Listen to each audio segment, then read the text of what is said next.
Pabrik Tahu Putra merupakan salah satu usaha yang memproduksi tahu di daerah Malang. Pabrik ini beralamat di Jalan Raya Segenggeng, Gangbiongan nomor 3. Pabrik ini didirikan oleh Bapak Sudibyo pada tahun 1995. Dan sampai sekarang, pabrik ini masih beroperasi dan memiliki lebih dari 20 tenaga kerja. Pabrik ini mampu mengelola kedelai 4 hingga 5 ton per hari untuk memproduksi tahu. Jenis tahu yang dihasilkan juga beragam, mulai dari tahu putih, tahu goreng besar, dan tahu goreng kecil. Harga dari tahunya sendiri juga terjangkau. Untuk tahu putih dibanderol dengan harga Rp10.000 per kotaknya, dan untuk tahu goreng dihargai Rp20.000 per kantongnya. Untuk memproduksi tahu, ada beberapa tahapan yang harus dilalui, yaitu yang pertama tahap perendaman, yang kedua tahap perebusan dan penggilingan, yang ketiga penyaringan, yang keempat pemberian cuka, yang kelima pencetakan, dan yang terakhir adalah tahap pengemasan. Dalam mendorong produksinya, pabrik Tahu Putra memiliki beberapa aset pendukung, yaitu ada gedung tempat untuk produksi, selepan atau gilingan, pompa air, ketel, cetakan, genset, mobil pick up, tong untuk wadah tahu, dan kotak kayu untuk alat mencetak tahu. Dalam video selanjutnya, kami akan mengulas tentang permasalahan yang sering dihadapi pabrik Tahu Putra dan pengaruh permasalahan tersebut pada anggaran. Selain itu, kami juga akan membahas terkait dengan rencana anggaran pabrik Tahu Putra untuk periode tahun 2023. Baik, di sini saya akan menjelaskan permasalahan dan pengaruh pada anggaran yang terjadi di pabrik Tahu Putra. Yang pertama adalah permasalahan mengenai wadah tahu yang banyak tidak dikembalikan oleh pembeli. Di sini akan mempengaruhi anggaran produksi, di mana tahu yang diproduksi akan berkurang karena wadahnya juga berkurang. Kemudian juga akan mempengaruhi anggaran kas apabila pemiliknya berkehendak untuk menambah wadah tong tahu, sehingga akan menambah biaya pembeliannya. Kemudian permasalahan yang kedua adalah bahan baku di sini sulit dideteksi apabila ada yang rusak, sehingga akan mempengaruhi anggaran penjualan, di mana ketika bahan bakunya rusak akan mempengaruhi kualitas dan penjualannya berkurang. Selain itu juga akan mempengaruhi anggaran kas, di mana penjualan berkurang juga kasnya juga akan berkurang. Permasalahan yang ketiga adalah musim hujan. Ketika musim hujan itu kan jadi bahan bakar kayunya itu kan lembab, jadi akan berpengaruh kepada anggaran produksi, yang mana produksi itu akan berkurang. Kemudian juga akan berpengaruh pada anggaran tenaga kerja langsung. Di sini anggaran tenaga kerja langsung akan menurun karena seiring dengan jumlah produksi yang berkurang juga.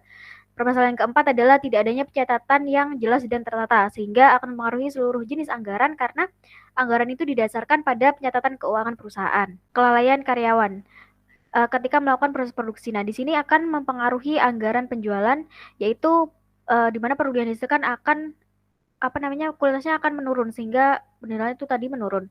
Kemudian permasalahan selanjutnya adalah kehadiran karyawan yang tidak tentu dan tanpa izin. Maka di sini akan mempengaruhi anggaran biaya tenaga kerja langsung, kualitas proses produksi, dan volume produksi yang tidak sesuai dengan target anggaran.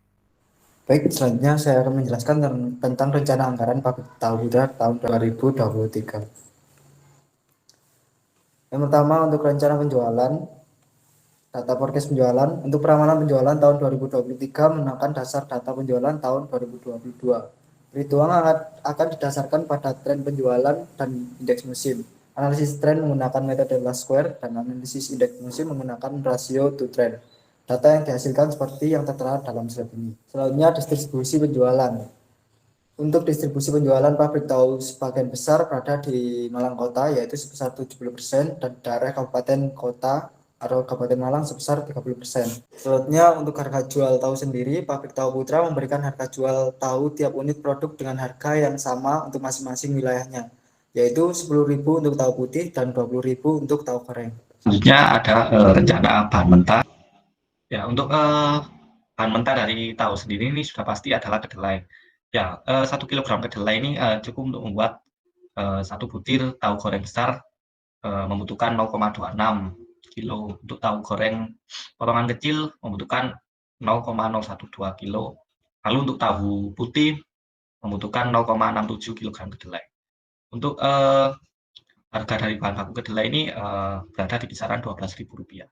Ya, untuk persediaan bahan mentah tidak ada karena demi alasan keamanan serta kelancaran proses produksi. Ya, selanjutnya rencana tenaga kerja langsung. Untuk tenaga kerja harian, ada jumlah karyawannya berjumlah 7 orang dengan upah 60.000 tiap pekerja. Lalu untuk tenaga kerja keseluruhan ada jumlah karyawannya berjumlah 41 orang. Untuk tarif jam tenaga kerja langsung ditunjukkan pada tabel, yaitu tahu goreng kecil 0,23 rupiah, lalu untuk 0,51 tahu goreng besar 0,51 rupiah, dan tahu putih 10,36 rupiah. Selanjutnya adalah overhead pabrik. Biaya overhead tetap, ini untuk biaya overhead tetap terdiri hanya dari atas penyusutan aset tetap tiap tahun, dan beberapa ada yang tidak sampai setahun, yaitu sanyo. Di mana pada harga perolehan dari total aset yang sudah ada, kita mendapatkan sekitar 2.063.645.000 dengan depresiasi 318.650.000 dan mendapatkan depresiasi per triwulan sebesar 79.662.500. Untuk biaya overhead variabel hanya penggunaan listrik saja, karena untuk air menggunakan air sumur yang diambil menggunakan pompa air, di mana untuk kebutuhan tiap produksi per kilo kita mendapatkan 132,707 dengan tarif 1.205 dengan total tiap triwulan sebesar 159.888.537 dengan total tiap bulan 53.296.179. Selanjutnya adalah keseluruhan overhead, di mana kedelai yang diolah 87,5% akan digunakan untuk bahan baku tahu putih dan 12,5% akan digunakan untuk bahan baku tahu goreng. Untuk tahu goreng nantinya akan dibagi lagi dari 12,5% akan digunakan 30% untuk tahu goreng besar dan 70% akan digunakan untuk memproduksi tahu goreng kecil, di mana di dalamnya ada biaya depresiasi, biaya tenaga kerja langsung, biaya kayu, biaya minyak, biaya pemeliharaan, dan biaya listrik. Selanjutnya harga pokok penjualan. Nah, dari perhitungan harga pokok penjualan tahu goreng besar rata-rata 520 per pieces. Harga tahu goreng kecil rata-rata Rp232 per pieces. Nah, selanjutnya harga rata-rata HPP tahu putih 9.175 per pieces. Selanjutnya anggaran kas. Yang pertama itu ada anggaran penerimaan kas. Nah, anggaran penerimaan kas ini Pabrik Tahu Putra mendapatkan penerimaan kas hanya dari penjualan tunai. Nah, totalnya dalam 1 tahun itu 23.709.100.018.429 rupiah. Nah, selanjutnya anggaran pengeluaran kas itu pembelian bahan baku, upah tenaga kerja langsung, biaya overhead pabrik, biaya limbah, pajak pendapatan. Nah, total pengeluaran dalam 1 tahun itu 19.735.523.698 rupiah. Selanjutnya ada proyeksi laba rugi. Untuk tahu goreng besar, tahu goreng kecil, dan tahu putih, dalam penerimaan penjualan sekitar yang tertangkap pada tabel, dan harga pokok penjualan untuk potongan tahu goreng besar 525 rupiah, dan untuk tahu goreng potongan kecil 2.256.329.643 rupiah, dan untuk tahu putih sendiri 15.999.463.080 rupiah. Menghasilkan laba kotor untuk tahu goreng potongan besar 910.619.567 rupiah, untuk tahu goreng potongan kecil 2.103.281.554 rupiah, dan untuk tahu putih sendiri sekitar 1.468.812.60 rupiah.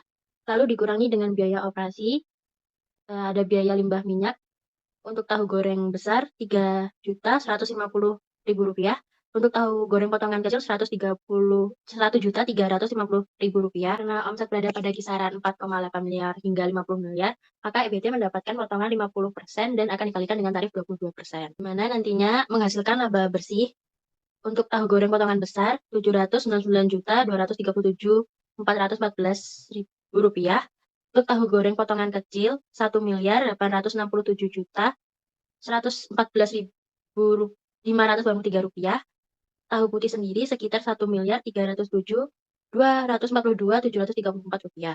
Selanjutnya ada beberapa dokumentasi dari hasil kita mengunjungi pabrik Tahu Putra. Baik, terima kasih. Sekian penjelasan mengenai anggaran pabrik Tahu Putra dari kelompok 4.